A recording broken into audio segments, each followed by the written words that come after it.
Bonjour, Monsieur Huppé. Bonjour. Aujourd'hui, nous recevons Philippe Huppé, ex-maire d'Addisson, c'est bien ça? Oui, ex-maire d'Addisson, tarnais, d'origine tarnaise, oui. Juriste, ex-professeur aussi, Oui. d'histoire de droit à la faculté de Montpellier, député depuis la vague macroniste, C'est ça. 49 ans. C'est ça. On reviendra un petit peu tout à l'heure sur votre présentation personnelle. D'abord, je vais vous parler de la une de la Glorieuse de la semaine prochaine. Donc, une politique et justice. On revient sur les procès politiques ou les procès des politiques à la une. Voilà, parce que bon, il y a pas mal de dossiers là qui sont tombés là dernièrement, comme vous avez pu voir, un petit peu avant les élections. Et c'est vrai qu'aujourd'hui, on peut dire que y a un point d'achoppement au niveau de la politique, c'est quand la politique est mêlée avec la justice. C'est un petit peu l'ultime tabou de la société française. Entièrement d'accord. Voilà, donc on fait un dossier là-dessus. Trois autres articles importants. À Montpellier, lutte-t-on vraiment contre la prostitution? Il y a 150 prostituées qui ont été dénombrées par notre journaliste qui a fait l'enquête, et on trouve que ça bouge pas beaucoup. Mais bon, encore un dossier important. Un dossier sur votre camarade Dubost, qui se rapproche de Jean-Pierre Grand. Pareil. Vous êtes au courant? Très peu. Bon. Très peu. Et ensuite, on revient sur le grand label Sud de France qui a été épinglé dans le dernier rapport de la Cour régionale des comptes. Dans un article, le fameux label Sud de France fait pchit. Voilà pour la Glorieuse de la semaine prochaine, avec quelques autres petites friandises, des risées d'agglo, des rumeurs, voilà, tout ce qui se passe un peu dans notre environnement politique local. Monsieur le député, est-ce que vous lisez la Glorieuse? Oui, je lis la Glorieuse sur Internet. Sur Internet? Oui. Et quand je peux la voir sur papier, je l'ai sur papier, mais elle ne couvre pas toute ma circonscription. Donc parfois, je ne la retrouve pas en kiosque. Bon, mais je la lis. Les Montpelliérains vous connaissent peu? Ou pas. Ou pas. Non, bon, Addisson, rester modeste. Addisson, ils ne savent pas où c'est. Non. Moi, je sais où c'est, mais je pense que les gens ne savent pas où c'est. Mais par contre, ils savent une chose, c'est que vous avez pris la place du président du Conseil général, sa place de député. Voilà. On peut dire ça? Oui, on peut dire ça, puisque il était député avant moi, et maintenant c'est moi qui suis le député, donc j'ai pris sa place. Oui. Vous avez fait comment? J'ai fait campagne.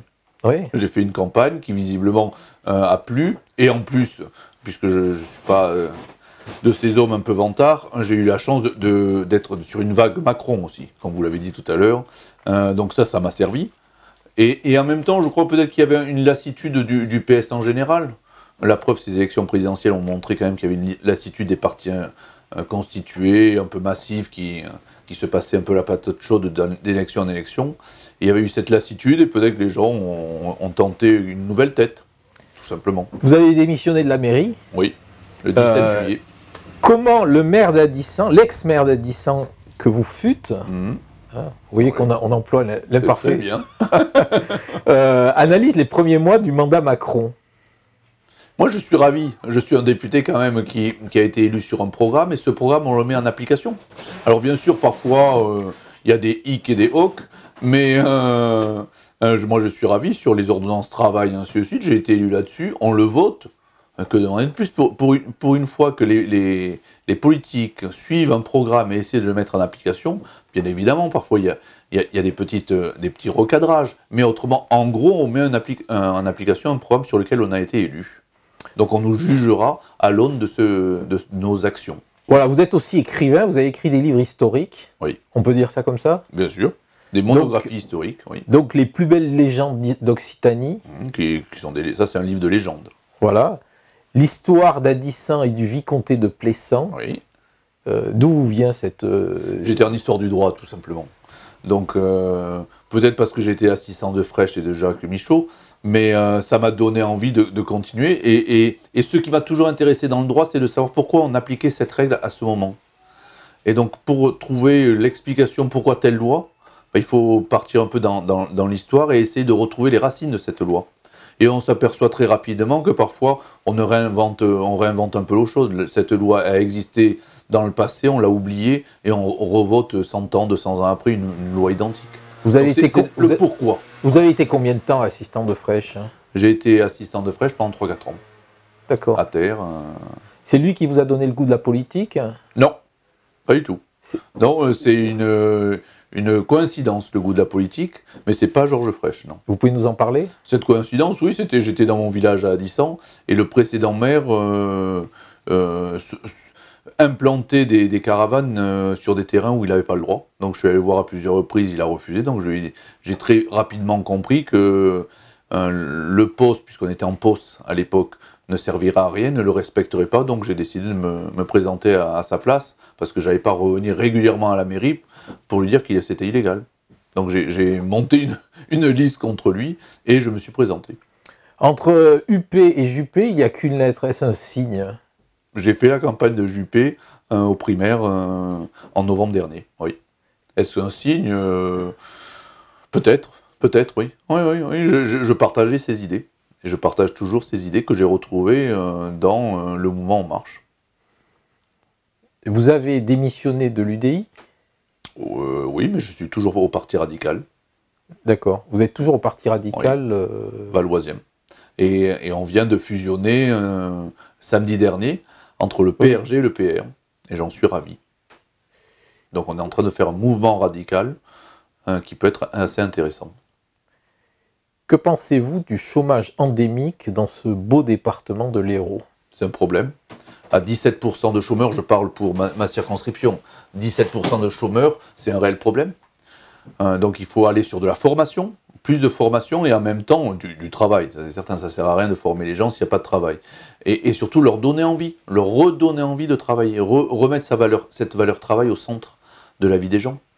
Trop de personnes, j'ai rencontré parfois, pas énormément, mais parfois quelques personnes qui confondaient l'indemnité avec un salaire. Ils me disaient, non mais moi je reçois mon salaire tous les mois. C'est une indemnité, c'est une aide temporaire pour retrouver un autre travail. C'est pas un travail en soi, chômeur. Et donc il faut redonner un peu de ce goût du travail. Que les gens retrouvent les valeurs travail pour qu'ils puissent se reconstituer et pénétrer dans notre société. Parce que quand on est au chômage depuis trop longtemps, ou longtemps, on se met un peu en marge de la société.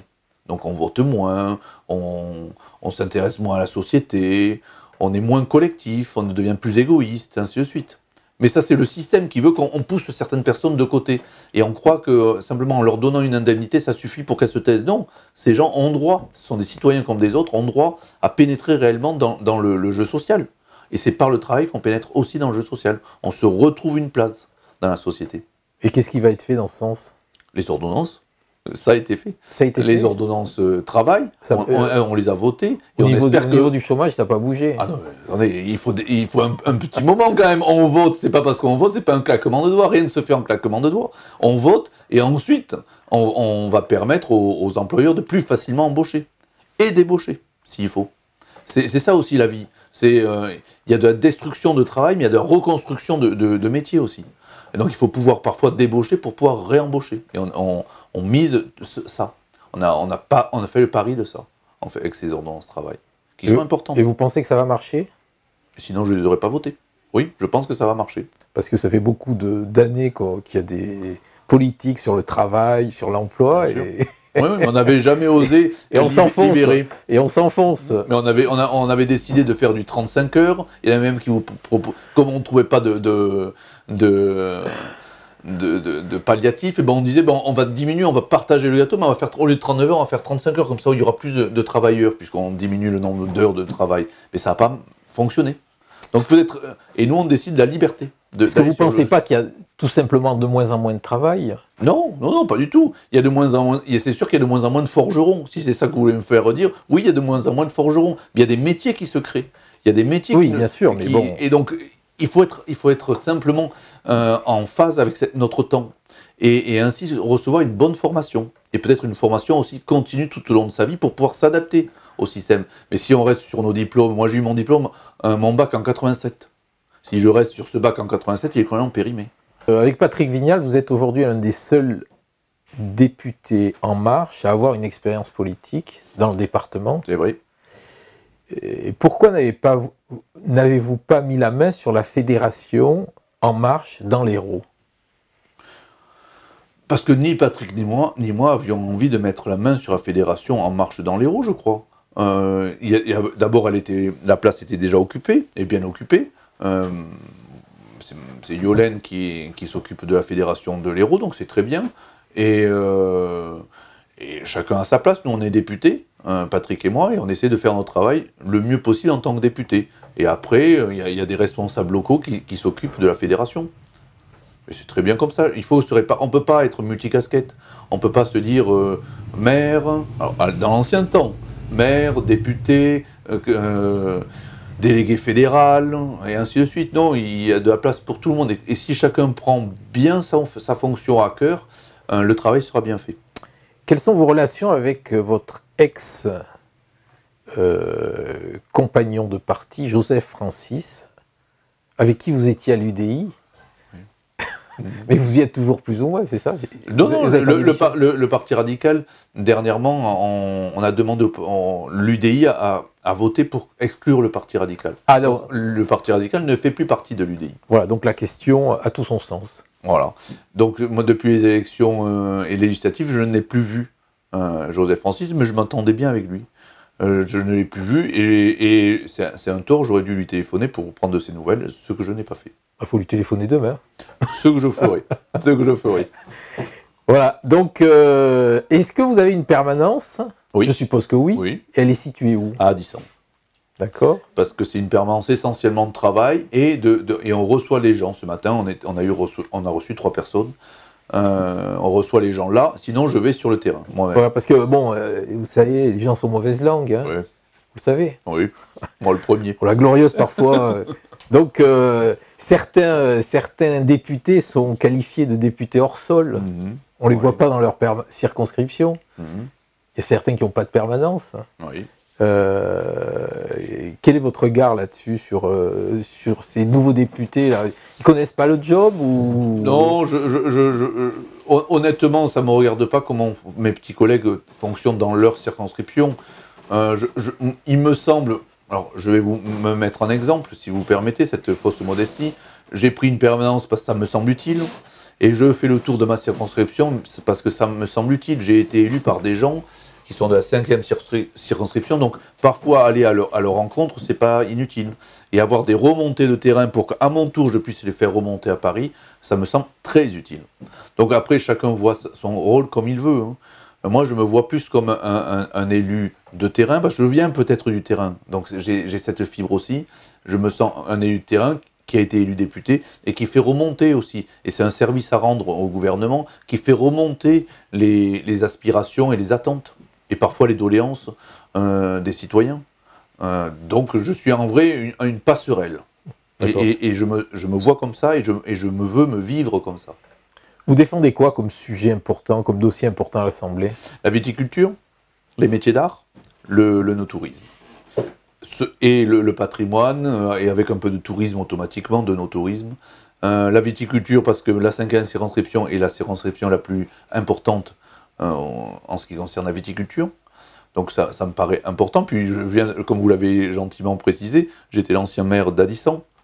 Et Addisson, c'est un peu la capitale de la Clairette. Donc pendant longtemps, j'ai lutté pour la viticulture, et c'est un monde qui me plaît, j'aime ses valeurs. Donc lutter pour une viticulture moderne me semble utile.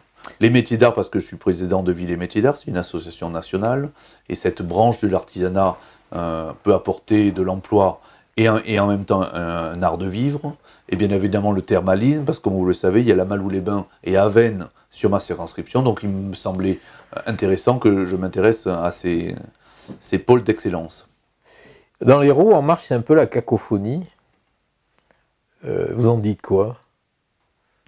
Que je suis doublement adhérent à En Marche et au Parti radical, et je suis bien content. c'est vrai que parfois ça peut paraître comme la cacophonie, mais c'est peut-être le début de quelque chose. Et après, je sais pas. Mais il me semble quand même que la responsable fédérale, non, la responsable départementale essaie de faire son travail et le fait bien. Voilà. Elle met de l'huile. Elle met de l'huile. Oui, dans les honnêtement, rouages. elle essaie, oui. Elle essaie. Et à juste titre. Toulza, M. Toulza ou Yolène font leur travail. Je le vois sur les réseaux, à chaque fois, ils ont une parole bienveillante. Et ça, c'est important. Oui, non, mais bon, la période bienveillante, tout le monde a une parole bienveillante sur les réseaux. Dans la réalité, Non, la réalité, c'est la réalité est dure. C'est dur. Avec 17% de chômage, la réalité est dure. Mais même parmi les députés, enfin, parmi les élus. On est des élus, on n'est pas des enfants de cœur. Oui. Donc, oui, mais parfois, il est bon que certains vous disent calmez-vous. On ne vous demande pas d'être des enfants de cœur, mais on vous demande de respecter certaines règles de bon comportement. Et c'est ce qu'ils font, et donc à juste titre. Avant de passer à la question chapeau, Oui. quelles sont vos relations avec Philippe Sorel? Elles sont excellentes. Voilà. Donc on va passer tout de suite à la question chapeau. Voilà. Que voulez-vous que je vous dise? J'ai répondu honnêtement, elles sont excellentes avec Philippe Sorel. Je sais qu'on peut me le reprocher, mais que voulez-vous? C'est le maire de la métropole, je me dois d'avoir de bonnes relations avec lui. Je suis un député de l'Hérault. C'est pas le cas de tous les députés En Marche. Il paraît. Hein? Il paraît. Moi, elles sont excellentes. Voilà. Comme elles sont excellentes avec Patrick Vignal, comme elles sont excellentes avec Madame Miralles. J'ai de bons rapports avec les députés quand même, ne vous inquiétez pas. Et avec Coralie Dubost? On se voit, on se salue. D'accord. Bon, la question chapeau, s'il vous plaît. C'est la question piège. Non, non, c'est une question très facile, vous allez voir. Je n'en doute pas. Alors, vous la lisez, s'il vous plaît. Oui. Être député En Marche, c'est faire allégeance à un homme ou à une doctrine. Être député En Marche, c'est faire allégeance à un homme ou à une doctrine. J'aime pas le mot allégeance. Donc je fais rarement allégeance, sauf à des gens qui me semblent exceptionnels. Le président me semble exceptionnel. Est-ce que j'ai fait allégeance au président? Il est exceptionnel, ça c'est certain. Non, j'ai pas fait allégeance, je lui dois une certaine fidélité. Enfin, j'ai été élu quand même sur un programme qu'il a porté et qu'il a initié, donc je lui dois une certaine fidélité.